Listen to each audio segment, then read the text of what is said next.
بیګا د انډیا وومن ټیم د پاکستان وومن ټیم ته شکست ورکړ دی د او ډی آی ورلد کپ شروع دی. تاسو له معلومه وي وومن او ډی آی ورلد کپ شروع دی چې پای کې بیګا د انډیا او د پاکستان د وومن میچ شوی دی.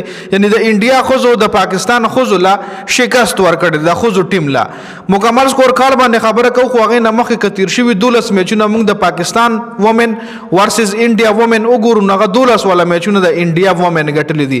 د پاکستان وومن په تیر شوی 12 میچونو کې یو میچ هم نه دی ګټلې. د پاکستان د وومن ټیم انتهایی کمزور ټیم دی جی. په ایشیا کې بیسټ ټیم د انډیا د سړو ټیم هم دی او د خوځو ټیم هم دی د ایشیا بیسټ ټیم.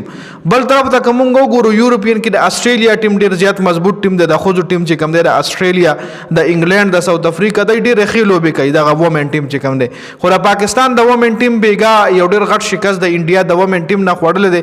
مکمل سکور کارډ لزو په سکور کارډ کې خبره کوو په کلاډیانو باندې تاسو له خپل اندازو شي چې څنګه گیم د انډیا وومن ټیم کړی دی او بیا څنګه گیم د پاکستان وومن ټیم کړی دی. بل په دې میچ کې هند شیک نه دی شوی دواړو لوبډلو خپل کې لاس نه دی ملاو کړی څنګه چې رسړو ټیم کې لاس نه ملاو کړل شوی داسې د خوځو لوبډلې هم یو بل سره لاس نه دی ملاو کړی. نو منې بیټینګ انډیا کړو ټاس پاکستانو غټلو چې بیټینګ انډیا لور کو د انډیا ټیم په 247 رنونو باندې ټوټل ټیم آوټ کړي خو 500 ور هم مکمل وکړي دي. پراتیکا راول 37 بال 31 رنونه جوړ کړي دي. سمرتی مندانا 32 بال 23 رنونه جوړ کړي دي. هارلین دیول 65 بال 46 رنونه جوړ کړي دي. هرمنپریت کور 34 بال 19 رنونه. جیمیما روډریکس 37 بال 32 رنونه. دیپتی شرما 33 بال 25. نیها رانا 33 بال 20. ریچا گوش 20 بال 35 دی خو زبردست بیټینګ کړی دی. لکه د انډیا د سوري د خوځو چې کوم ټیم د سټرایک ریټ کمی عموما څوک په 30 بالونو 60 رنونه جوړ کی په 30 بالونو 15 رنونه جوړ کی لکه کم سټرایک ریټ سره خځه بیټینګ کوي. شری چرانی 5 بال 1 رنونه. کرانټي گاود 4 بال 8 رنونه. رینوکا سنگ 1 بال 0. د پاکستان طرف سادیا اقبال په 10 اوور کې 47 رن ورکړي 2 وکټ اشتري دي. ډیانا بیگ 10 اوور 69 سلور وکټ زیات اشتري خو سکور هم ډیر زیات ورکړي دي. فاطمه سنا 10 اوور 38 2 وکټ خپل بالنګ دی کړي دي. رمین شمیم 10 بال 10 اوور 39 یو وکټ. نشرا ساندو 10 اوور 52 2 وکټ. رو نه بالنګ چې کم دی هغه پکې فاطمه سنا کړي دي. بیا پاکستان کچري موږ بیټینګ وګورو نو پاکستان په 159 رنونو باندې ټوټل ټیم آوټ شوی دی. په 247 رن چې سکور پسې 159 رنونو 43 اوورونه واخلي. په 43 اوورونو کې 159 رنونه جوړ کړي دي.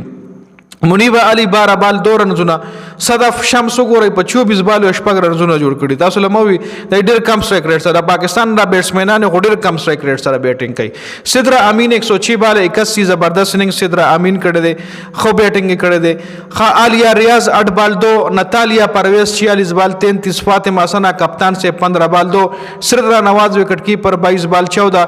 رمیم شمیم 1 بال 0. ڈیانا بیگ 13 بال 9.